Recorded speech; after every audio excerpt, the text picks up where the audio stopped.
اب آپ اندازہ لگا لیں کہ اور ان ٹرینیں بن گئیں، درجنوں موٹر ویز تو بن ہی چکی ہیں اور درجنوں میٹروز بن گئیں، لیکن بلوچستان میں ایک روٹ ہے، اس کے لیے بھی اب خیراتی اسکیم اور پھر ایسی ایسی اسکیمیں لانا۔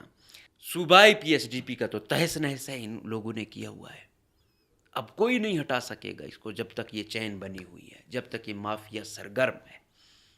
میں پھر کبھی اس چیز پہ تفصیلی روشنی ڈالوں گا، اس مافیا کو میں ایک یہ جو بڑے ٹھیکیداروں کا مافیا ہے، میں انہوں نے جو بلوچستان کو یرغمال بنایا ہوا ہے، یہ بڑے بڑے جو ہے نا، انہوں نے منسٹر اپنے ساتھ ملائے ہوئے ہیں اور کچھ طاقتور اسٹیبلشمنٹ کے لوگ یا باقی اسلام آباد راولپنڈی کے لوگ بھی انہوں نے طاقتور ملائے ہوئے ہیں، اور یہ چین مل کے واردات ڈالتی ہے، اور پھر جب کوئی ان کے سامنے آنے کی کوشش کرتا ہے تو ان پر زمین تنگ کر دی جاتی ہے۔ ساتھ ساتھ آرمی چیف صاحب کہہ دیتے کہ بھائی ایسا نہیں ہوگا، اب بلوچستان میں کرپشن بھی نہیں ہوگی، اب وہاں پہ میں نے جو ہے نا اپنے لوگوں کو حکم دیا ہے کہ نہ خود کرپشن کرنی ہے، جب خود نہیں ادھر والے کریں گے تو دوسروں میں ہمت ہی نہیں ہوگی۔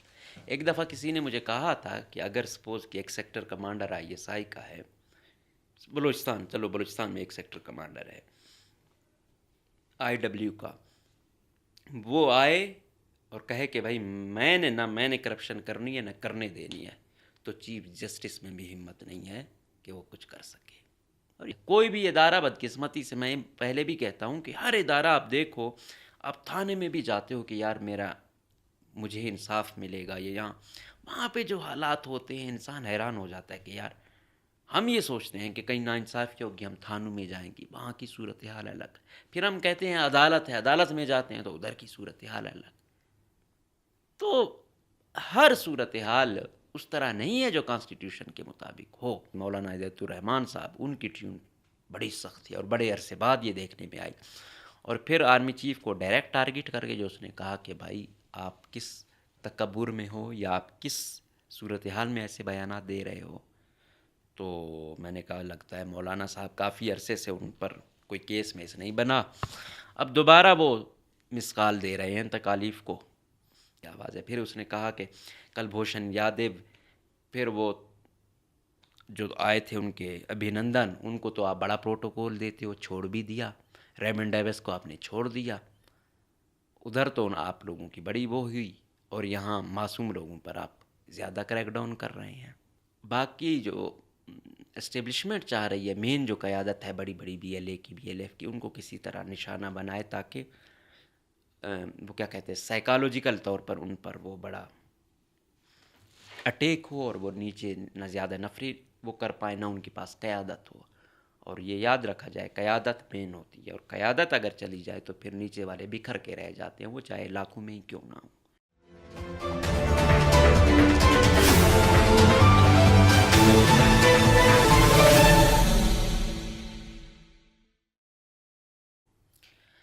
بسم اللہ الرحمن الرحیم، السلام علیکم۔ مجھے کہتے ہیں مقبول احمد۔ آرمی چیف کے بلوچستان کے حوالے سے سخت بیانات کے بعد، چاہے وہ قوم پرست ہوں چاہے وہ عسکریت پسند ہوں، ان کی جانب سے بھی سخت رسپانس دیا جا رہا ہے، اور اس چیز کی کافی وہ کیا کہتے ہیں مذمت بھی کی جا رہی ہے کہ آرمی چیف جو پورے ادارے کا سربراہ ہے، اور پھر سیکیورٹی زون والا ملک، سیکیورٹی سٹیٹ، تو اس میں تو آل ان آل ہوتا ہے، اور اگر وہ بھی اس ایکسٹریم کو پہنچ جائے تو یہ پھر کسی مہذب ریاست کے، یا پھر وہ ریاست جہاں پہ امن کی سب سے زیادہ اشد ضرورت ہو، اس کے شایان شان نہیں ہے۔ اس کے ساتھ ساتھ الحمدللہ وفاق نے بلوچستان کی ترقی کے لیے ایک نئی اسکیم نکالی ہے، جو نایاب اسکیم ہے کہ عالمی دنیا میں پیٹرول ڈیزل کی قیمت کم ہوگی، تو اس سے پیسے بچا کے ہم نے بلوچستان کی شاہراہ بنانی ہے، جو خونی شاہراہ ہے، جو کراچی روٹ ہے، چمن سے لے کر یا کوئٹہ سے لے کر کراچی تک، اس میں مستونگ، کلات، سوراب، یہ تمام ایریاز آتے ہیں، خزدار ہب تک، پھر کراچی آگے آتا ہے۔ اب آپ اندازہ لگا لیں کہ اور ان ٹرینیں بن گئیں، درجنوں موٹر ویز تو بن ہی چکی ہیں اور درجنوں میٹروز بن گئیں، لیکن بلوچستان میں ایک روٹ ہے، اس کے لیے بھی اب خیراتی اسکیم اور پھر ایسی ایسی اسکیمیں لانا۔ شہباز شریف جب پہلی مرتبہ وزیر اعظم بنے تو شہباز صاحب آئے تھے اور انہوں نے کہا تھا کہ اتنے منتھ ہیں، اتنے میں یہ بنے گی۔ پنجاب میں یا اسلام آباد میں یہ کہتے ہیں کہ یہ پل ہے، یہ مہینے میں بنے گا۔ بلوچستان میں 5-6 مہینے کی بھی یہ کہتے ہیں کہ اتنے میں بنے گا، نہیں بنا۔ پھر نگران والا آیا، نگران انوار الحق صاحب، جو فرزند بلوچستان کے کارڈ پہ نگران وزیر اعظم بنے اور آج الحمدللہ عالی نال ہیں، اور ان کے جو اسٹیک اریگیشن ڈپارٹمنٹ میں ہیں، اور پھر اپنے خاصم خاص چہیتے لال و لال کے تھرو جو وارداتیں ڈل رہی ہیں، جب ان کی مخالف حکومت آئے گی، جب کوئی پہلے آئی بھی تھی تب ان پہ کیس بنا تھا نیب کا، یہ وائسا بلوچستان والا، تو پھر آج کل تھوڑا سنجرانی اس زد میں آیا ہوا ہے۔ پھر جب سنجرانی کا وقت آئے گا، یہ زد میں آئیں گے، پھر پتہ چلے گا کہ کیا ڈاکے ہیں۔ اریگیشن ڈپارٹمنٹ صادق عمرانی منسٹر بنا ہوا ہے، لیکن اینو پتہ نہیں کون کون سے بڑے بڑے ٹھیکیدار ہیں، یہ پیچھے لالو ہے، مطلب ان کا ایک بنا ہوا ہے پورا، وہ کیا کہتے ہیں، چین۔ اریگیشن ڈپارٹمنٹ میں آپ وارداتیں تو دیکھیں کہ کس طریقے سے چند ٹھیکیداروں کا ایک لوبی ہے، اور ایک آپ کا بھی وہ کرنا کہ یہ بھائی جان یہ اریگیشن ڈپارٹمنٹ میں کون ہے یہ بھائی جان؟ اور یہ ہم کہتے ہیں کہ بھائی آتا ہے، تھوڑا سیلاب آتا ہے، ہمارے پل ٹوٹ جاتے ہیں، لے جاتا ہے، ہمارے پورا تہس نہس ہو جاتا ہے۔ جب حافظ ماجد جیسے لوگ آپ بٹھاؤ گے، حافظ ماجد وہ شخص ہے جس کے لیے نگران دور میں واحد سیکٹری تھا جو بچا تھا، اس کے پیچھے یہ بڑے بڑے مافیاز ہیں، اور پھر یہ مافیاز آپ ذرا دیکھیں، ان کا کام دیکھیں جو یہ کرتے ہیں۔ ورلڈ بینک کے پروجیکٹ ہوں بھی یہ مسلط ہیں، صوبائی پی ایس ڈی پی کا تو تہس نہس ہے، ان لوگوں نے کیا ہوا ہے۔ اب کوئی نہیں ہٹا سکے گا اس کو جب تک یہ چین بنی ہوئی ہے، جب تک یہ مافیا سرگرم ہے۔ میں پھر کبھی اس چیز پہ تفصیلی روشنی ڈالوں گا، اس مافیا کو میں ایک یہ جو بڑے ٹھیکیداروں کا مافیا ہے، انہوں نے جو بلوچستان کو یرغمال بنایا ہوا ہے، یہ بڑے بڑے جو ہے نا، انہوں نے منسٹر اپنے ساتھ ملائے ہوئے ہیں، اور کچھ طاقتور اسٹیبلشمنٹ کے لوگ یا باقی اسلام آباد راول پنڈی کے لوگ بھی انہوں نے طاقتور ملائے ہوئے ہیں، اور یہ چین مل کے واردات ڈالتی ہے، اور پھر جب کوئی ان کے سامنے آنے کی کوشش کرتا ہے تو ان پر زمین تنگ کر دی جاتی ہے، بے بس کر دیا جاتا ہے، چاہے وہ سیکٹری ہو، چاہے وہ منسٹر ہو، چاہے وہ کوئی صحافی ہو۔ تو یہ ایک مافیاز کی طرز پہ یہ لوگ کام کرتے ہیں، اور یہ پھر سمجھتے ہی خود کو سسٹم سے اوپر ہے۔ لیکن خیر، یہ مافیا کاش کچھ حقیقی کام کرنے پر توجہ دے۔ اسی سرزمین پہ میں دیکھ رہا ہوں، اسی شاہراہ میں بڑے بڑے نام مر رہے ہیں، انسان حیران ہوتا ہے، اور ان کی دولت جب میں دیکھتا ہوں کہ یار اتنی دولت تھی، کچھ تھوڑا سا ادھر لگا دیتے، اور وہ دولت ایسی نہیں تھی کہ انہوں نے وہ انہی سرکار کو لوٹ کے بنائی تھی، انہی عوام کا پیسہ لوٹ کر بنائی تھی۔ لیکن ہم کیونکہ لوٹنے میں پیش ہوتے ہیں، اور وہ ہمارے گھر تک ہوتا ہے، ہمیں تو وہ نہیں ہوتی۔ کاش کوئی ایسا چور بھی روبن ہوڈ کی طرح آئے جو چوری کر کے کوئی عوامی پروجیکٹ پہ بھی کوئی توجہ دے، کہیں تو معاف کر دیا کرو، کہیں تو دکھاؤ کہ ہاں یار میں نے یہ کرپشن کی۔ بالکل میں نہیں کہتا میں پاک صاف ہوں، جہاں پورا سسٹم آپ کا چور ہو، ہر بندہ چور ہو، ہر ادارہ چور ہو، وہاں پہ میں نے یہ کیا کہ اس چوری میں یہ اس پروجیکٹ میں وہ کیا کہ یار یہ خونی پروجیکٹ تھا، یا اس میں آئے روز لوگ مر رہے تھے، تو میں نے یہ کچھ کر دیا۔ لیکن خیر بات کہیں اور چلی جائے گی۔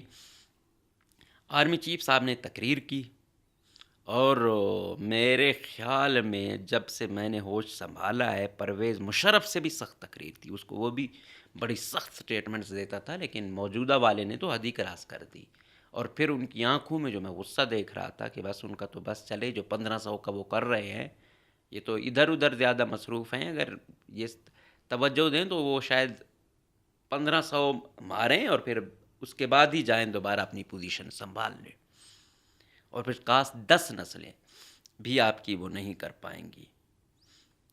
تو اس پہ لوگ بڑا وہ کر رہے ہیں کہ بھائی یہ جو عسکریت پسند ہے، اور پھر انہوں نے کہا یہ چاہے بی ایل اے کے ہوں، بی ایل ایف کے ہوں، یا بی آر اے کے ہوں، 1500 لوگ ہیں، یہ آزادی لیں گے؟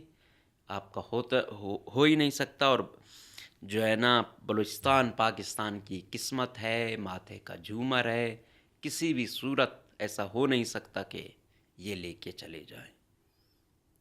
تو اسپیچ یہ تھی، لیکن میں نے کہا کہ ساتھ ساتھ آرمی چیف صاحب کہہ دیتے کہ بھائی ایسا نہیں ہوگا، اب بلوچستان میں کرپشن بھی نہیں ہوگی، اب وہاں پہ میں نے جو ہے نا اپنے لوگوں کو حکم دیا ہے کہ نہ خود کرپشن کرنی ہے، جب خود نہیں ادھر والے کریں گے تو دوسروں میں ہمت ہی نہیں ہوگی۔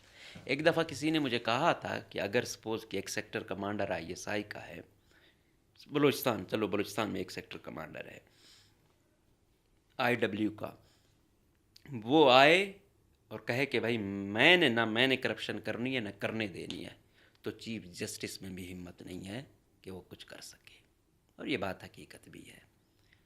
ادارہ جب زوراور ادارہ خود کو کہے، اچھا دوسری بات ایسا نہیں ہے کہ میں کہوں کہ بھائی یہ وہ کرپشن نہیں کرتے یا وہ کرپشن کرتے ہیں، یا یہ الزام یا وہ ان کو وہ کرنا نہیں ہے، لیکن ان کی انوالومنٹ یا زیادہ دلچسپی سیاست میں یہ بھی خیانت کے معنی میں آتی ہے۔ ان کے مطابق کہ یہ سیکیورٹی اسٹیٹ زون ہے، اس میں ہم نے اپنے طریقے سے دیکھنا ہوتا ہے، افسران کو بھی اس کو بھی، لیکن یہ ان کو پتہ ہوتا ہے کہ کئی اچھے لوگ آئے بھی، مطلب موجودہ کور کمانڈر ہے، زیادہ تشدد کا حامی نہیں ہے، ٹیچر آدمی ہے، پڑھائی لکھائی پہ اس کا زیادہ فوکس ہوتا ہے، یا کہتا ہے کوئی درمیانی راہ نکلے یا اکانومی سے ہی بہتری آئے۔ اب ایسے بندے ہیں، اور اس میں جہاں تک ہم نے دیکھا ہے کوئی وہ چیز نہیں ہے کہ مطلب کوئی ہوس دکھ رہی ہو پیسوں کی یا یہ یا وہ، تو یہ ادارے کو بھی شاید سوٹ نہیں کرتا کہ یہ ایک شریف آدمی ہے۔ ابھی باتیں بھی چل رہی ہیں شاید کور کمانڈر چینج ہو جائے، کہ یہ جو اس کا مائنڈ سیٹ ہے وہ اس طرح نہیں ہے جو ایک فوجی کا ہونا چاہیے، یا آرمی چیف کا بھی جو مائنڈ سیٹ ہے اور موجودہ کور کمانڈر کا مائنڈ سیٹ ہے، ان میں بڑا فرق ہے۔ وہ چیزوں کو اور طریقے سے دیکھتا ہے، اس کا پھر باہر کا ایکسپوجر ہے۔ پھر میں نے کہا نا، انسان جب سوشل سائنس میں آتا ہے، پھر کچھ پڑھتا ہے، پھر اس کا اور جانب لگاؤ ہو جاتا ہے، تو پھر وہ زیادہ مار دھاڑ کا حامی نہیں ہوتا۔ جو آرمی چیف ہے وہ پھر سولجر کی طرح ہی وہ کرتے ہیں، انہوں نے سیکیورٹی لینز ہی لگایا ہوا ہے۔ پھر ہارڈ اسٹیٹ کا جو مفہوم تھا، انہوں نے کہا ہارڈ اسٹیٹ کا مطلب یہ ہے آرمی چیف نے کہ ہر ادارہ کانسٹیٹیوشن کے مطابق ڈیل کرے۔ بھائی ایسا ہوتا تو پھر حالات ہی نہ ہوتے یہاں تک، ہر ادارہ اپنی حدود سے نکلا ہوا ہے۔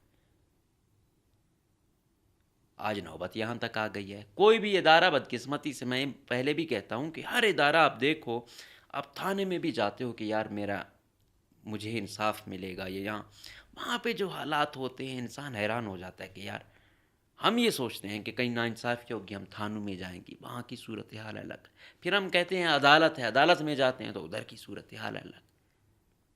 تو ہر صورتحال اس طرح نہیں ہے جو کانسٹیٹیوشن کے مطابق ہو۔ تو یہ اگر یہاں کا کوئی حوالدار کی یہ ٹیون ہوتی تو بھی وہ ہوتی، یا کوئی معمولی کمانڈنٹ کی ہوتی بھی سمجھ آتی، لیکن آرمی چیف کو بڑا دل رکھنا چاہیے، بہت دور اندیش ہونا چاہیے، اور جذبات اس پہ زیادہ ہیوی نہیں ہونے چاہیے، کول ہو۔ جتنا بھی باجوہ کو آپ ٹارگٹ کرے، لیکن باجوہ بڑا کول آدمی تھا، اس میں یہ چیز تھی۔ تو موجودہ والے بہت زیادہ سخت، اب بات یہی ہوتی ہے نا کہ یہ وہ ہیں جو فیصلہ ساز ہیں، ان کا سخت بیان دینا مطلب سخت کارروائی کرنا بھی ہے۔ ہم پھر کہتے ہیں کہ کارروائی آپریشن کسی چیز کا حل نہیں ہے، ٹھیک ہے، ٹارگیٹڈ چیزیں ہوتی ہیں، ایک ایسا خطہ ہے جہاں نیشنل انٹرنیشنل فیکٹرز ہیں، لیکن اس میں بھی کولیٹرل ڈیمیج کے نام پہ بہت سارا معصوم لوگوں کا نقصان ہو جاتا ہے، تو یہ تلخ ہے۔ اس پر کل میں BLF کے کمانڈر کا بیان دیکھ رہا تھا، وہ تو چلو وہ اور آرمی تو ٹسل میں ہیں، وہ ہوتی ہیں جونوں کے بیانات بھی وہ ہوتے ہیں، وہ ایک دوسرے کو دکھانے کی کوشش کرتے ہیں کہ ہاں بھائی ہم بھی کمزور نہیں ہیں وغیرہ وغیرہ۔ آج جماعت اسلامی کے جو صوبائی یہاں کے رہنما ہے اور MP ہیں گوادر سے، مولانا ہدایت الرحمان صاحب، ان کی ٹیون بڑی سخت تھی اور بڑے عرصے بعد یہ دیکھنے میں آئی۔ اور پھر آرمی چیف کو ڈائریکٹ ٹارگٹ کر کے جو اس نے کہا کہ بھائی آپ کس تکبر میں ہو، یا آپ کس صورتحال میں ایسے بیانات دے رہے ہو، تو میں نے کہا لگتا ہے مولانا صاحب کافی عرصے سے ان پر کوئی کیس میں سے نہیں بنا. اب دوبارہ وہ مثقال دے رہے ہیں تکالیف کو. اور آج کل تو ویسے ہی تھوڑی سی بات ہمارے فیصلہ سازوں کو پسند نہ آ جائے تو بس اس پر زمین تنگ کر دی جاتی ہے. تو ہم دعا گو ہیں کہ یہ مولانا صاحب بھی وہ کیا کہتے ہیں ایم پی اے میں صوبائی اسمبلی میں اپنی خدمات دیتے رہیں، نہ کہ مزید زیادہ الجھ کے ان کی جو ایک توانا آواز ہے اس سے بھی بلوچستان کے لوگ محروم ہو جائیں. تو اس چیز کا مولانا نے کہا یہ 1500 نہیں ہے، بلوچ ہیں، یہ بیزار ہیں، پالیسیاں صحیح نہیں ہیں اسلام آباد اور راول پنڈی والوں کی. اور کہتا ہے کہ یہاں بلوچ اور پشتونوں پہ زندگی تنگ ہے. اور وہ کہتا ہے کہ میں اگر صوبائی رہنما ہوں جماعت اسلامی کا تو اگر میں یہ بات کر رہا ہوں تو یہ تعصب والی بات نہیں ہے، یہ ایسا مظلومیت والی آواز ہے. پھر اس نے کہا کہ کل بھوشن یادو، پھر وہ جو آئے تھے ان کے ابھینندن، ان کو تو آپ بڑا پروٹوکول دیتے ہو، چھوڑ بھی دیا. ریمنڈ ڈیوس کو آپ نے چھوڑ دیا. ادھر تو آپ لوگوں کی بڑی وہ ہوئی اور یہاں معصوم لوگوں پر آپ زیادہ کریک ڈاؤن کر رہے ہیں. تو خیر یہ لفظی گولہ باری چلتی رہے گی جو کہ نہیں چلنی چاہیے. مزید پہلے پی وائی سی کی جو قیادت ہے، یوتھ ہے، کریک ڈاؤن ہے. کل گلزادی کا ایک خط سامنے آیا تو جو سوشل میڈیا ونگ ان سے ان کی وائس ہیں ان میں کہ بھائی اٹھایا گیا، گالم گلوچ کی گئی، تشدد کا نشانہ بنایا گیا وغیرہ وغیرہ. تو یہ بات تو انفارچونیٹلی طے ہوتی ہے کہ جب بھی ادارے والا کوئی بھی ہو، ایون آپ عام تھانے میں بھی جاتے ہیں تو فزیکل ٹارچر نہ ہو تو مینٹلی تو ضرور ہی کیا جاتا ہے. تو ریاست کو چاہیے کوشش کریں کہ ان کو رکھیں. بے شک جو ایک عام قیدی کی وہ ہوتی ہیں وہ سہولیات ان کو ملنی چاہیے.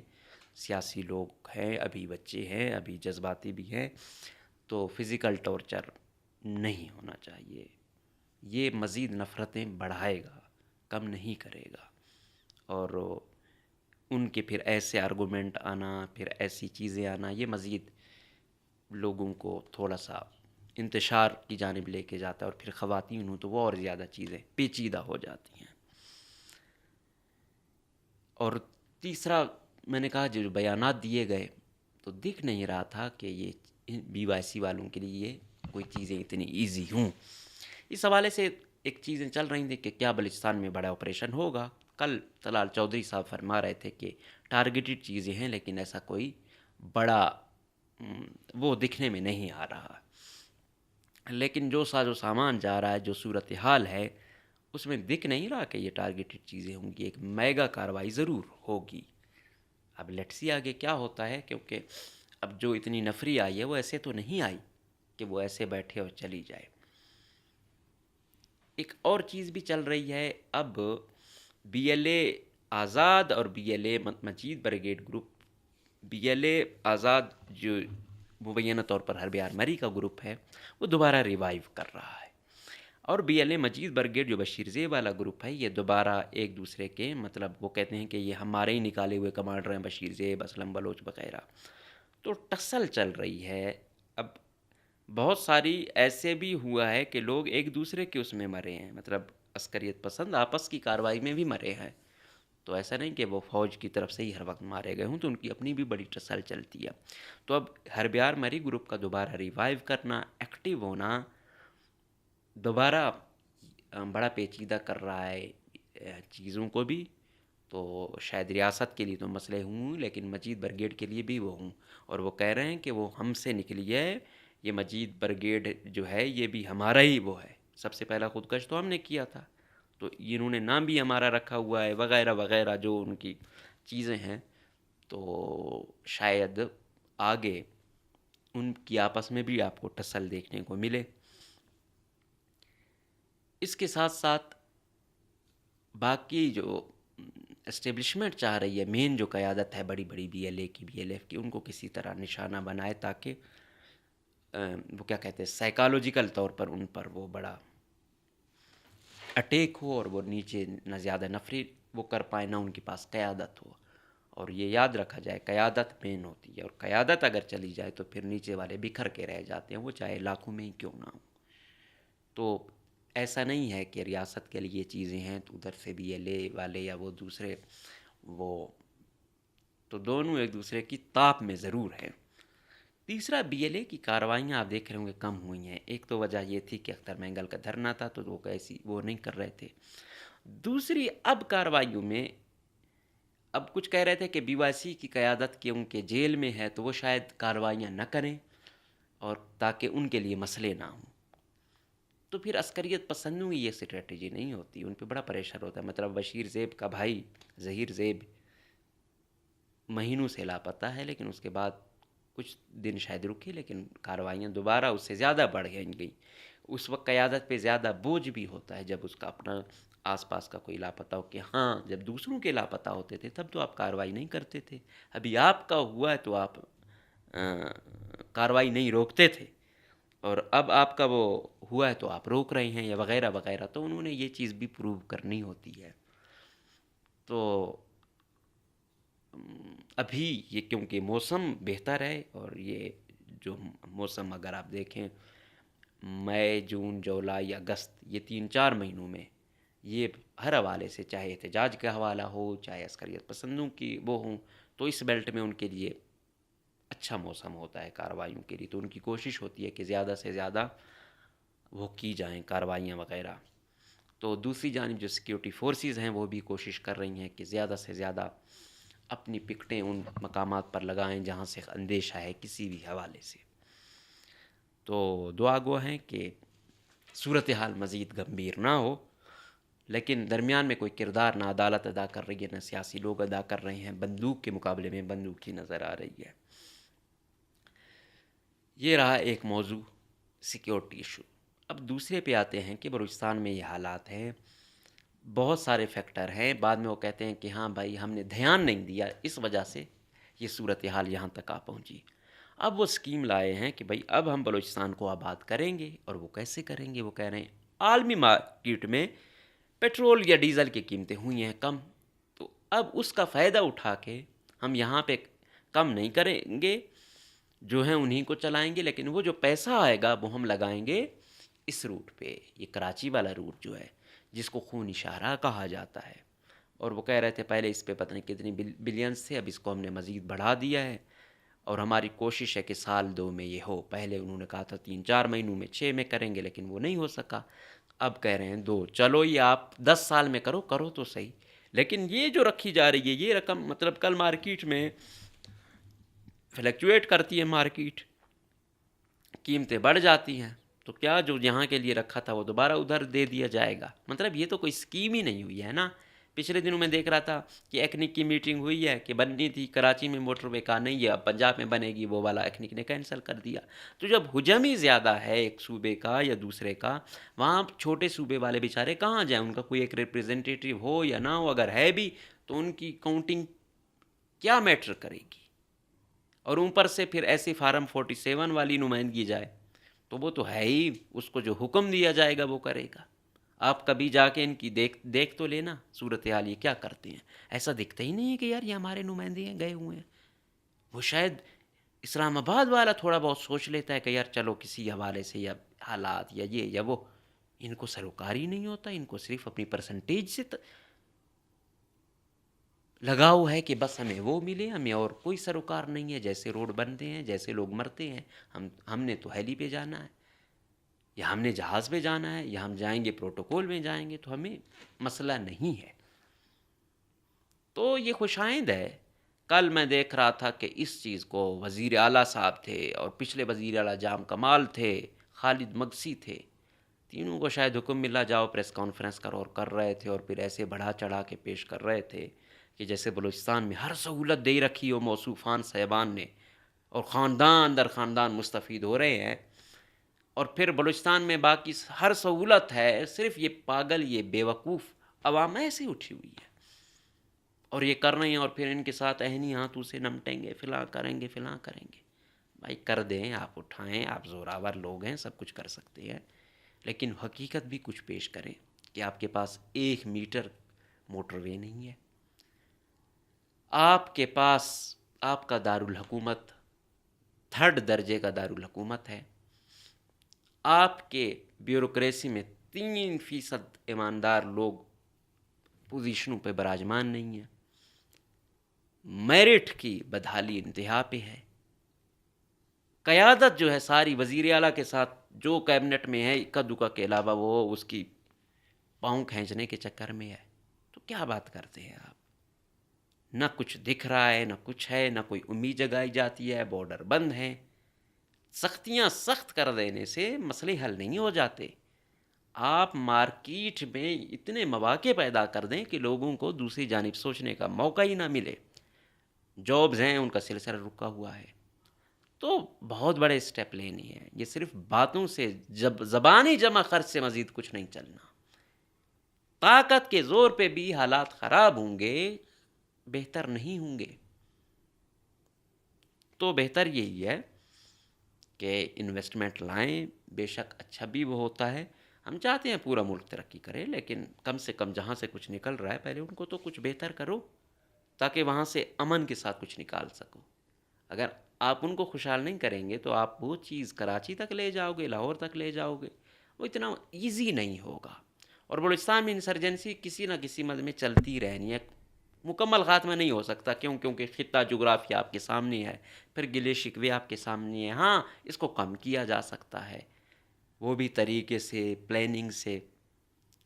تو بہرحال جو بھی صورتحال ہے، ابھی بھی سیاسی قیادت اور عدالتوں کے پاس وقت ہے کہ وہ آئیں، میڈیٹر کا رول ادا کریں، کسی طرح عوام اور اداروں میں جو یہ بڑھتی ہوئی دوریاں ہیں ان کو کم کریں. اور اداروں کے سربراہان بھی اپنی ٹیون تھوڑی نرم رکھیں، پراپر وزٹ کریں، آ کے دیکھیں کہ کیا صورتحال ہے، گڑبڑ ہے کہاں پہ. وہ یہ بات صحیح ہے کہ بیڈ گورننس کی وجہ سے آج مسئلے یہاں حل ہوئے ہیں، لیکن بیڈ گورننس کی وجہ کون ہے؟ ان کو مضبوط کون کر رہا ہے؟ ان کے پیچھے کون ہے؟ اس پر بھی یقیناً جب تک کام نہیں ہوگا، ان کا کلا کما نہیں ہوگا، تو یہ مسئلے حل نہیں ہوں گے. تو امید ہے کہ ان تمام چیزوں کو ملحوظ خاطر رکھا جائے گا اور سب سے پہلے امن لایا جائے گا، بعد میں ہی ترقی آئے گی. اگر آپ کہتے ہیں پہلے ترقی لائیں گے اس کے ساتھ ساتھ امن لائیں گے تو ایسا نہیں ہو سکتا. امن لانے کے لیے بے شک ترقی اس صورت میں ہے، مطلب آپ یہ کہو کہ ہم پروجیکٹ لائیں گے اس کے ساتھ مار دھاڑ بھی چلے گی تو نہیں ہوگا. امن کا وہ ڈیموکریٹک وے میں کہ پہلے کوئی پراپر فضا ہو، بعد میں آہستہ آہستہ سب کچھ ہوتا ہے. تو ہوپس ہو کہ اپنے قانونی طریقے سے ٹیکل کیا جائے گا، اس کے مطابق آپ کسی کو پھانسی تک بھی لے جائیں. اگر قانونی طریقے سے آپ میرے قانون کے ماورا میرے دشمن کو بھی مار دیتے ہیں تو مجھے شاید یہ منظور نہ ہو. اور اگر ادھر سے بھی غیر قانونی طور پہ کسی کے خلاف کچھ ہوتا ہے تو یہ بھی اتنا ہی قابل مذمت ہے. اجازت دیجیے، اللہ حافظ.